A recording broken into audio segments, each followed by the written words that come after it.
Well, sorry to give you the crawlies. Just a heads up in advance, we've heard about a number of bugs that have been resistant to a number of chemicals and treatments. And unfortunately, now you can add head lice onto that list. A huge dip after COVID. Took a while to come back, but it's back fast and furious.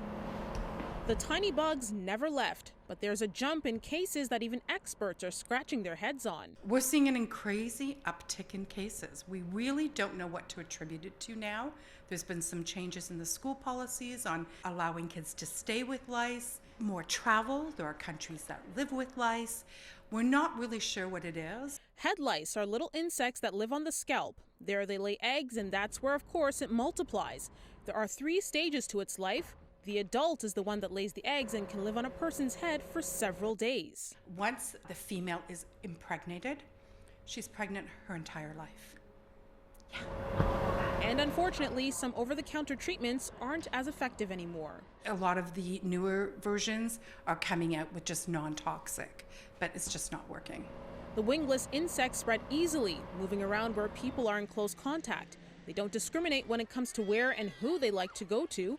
And even though they are commonly found among school-aged children, Shonda Walker from Toronto head lice removal company Nitwits says she's seeing a spike in cases in a particular age range. In our older kids, that 12 to 18-year-old average right now are the ones that just have a lot of lice.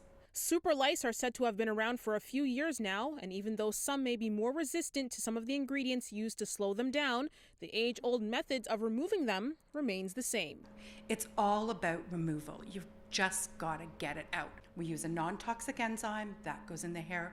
We use a professional lice comb that combs out about 90%, and then we literally go strand by strand and hand pick out what's left. The key is the combing.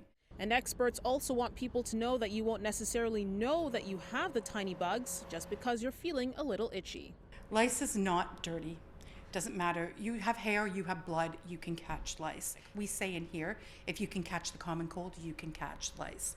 So being open and communicative about it is the most important thing.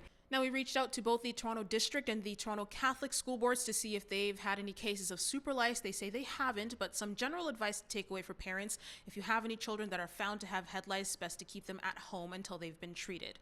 In Toronto, Afua Baah, City News.